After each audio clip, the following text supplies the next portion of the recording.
বর্ষা এলেই খাল-বিল, ডোবা আর ধানক্ষেত পানিতে ভরে ওঠে। এই সময়টি যেন নতুন প্রাণ ফিরে পাওয়ার মৌসুম মাগুর মাছের জন্য।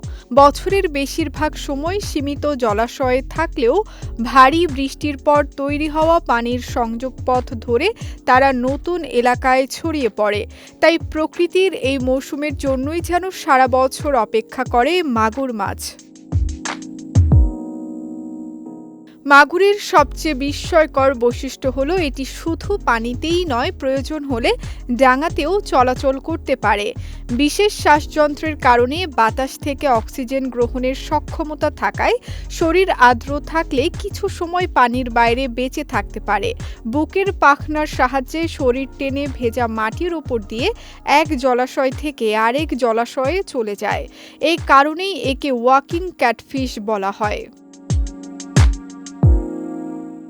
ভারী বর্ষণের সময় খাল উপচে পানি মাঠ ও ধানক্ষেতে ছড়িয়ে পড়লে মাগুর মাছ সহজেই নতুন আবাসস্থলে পৌঁছে যায়।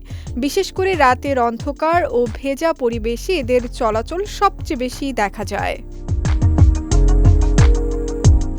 জুন থেকে সেপ্টেম্বর পর্যন্ত মাগুর মাছের প্রজনন মৌসুম। এই সময় তারা অগভীর ও আগাছায় ভরা পানিতে, বিশেষ করে ধানক্ষেতে ডিম পাড়ে। ধানের শিকড় ও জলজ উদ্ভিদের আড়ালে ডিম নিরাপদে থাকে এবং অনেক ক্ষেত্রে পুরুষ মাগুর ডিম ফোটা পর্যন্ত পাহারা দেয়।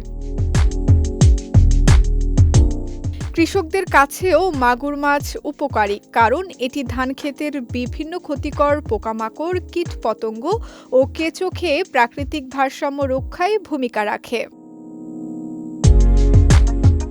তাই বর্ষা শুধু মানুষের জন্য নয়, মাগুর মাছের জীবনচক্রেরও সবচেয়ে গুরুত্বপূর্ণ সময়।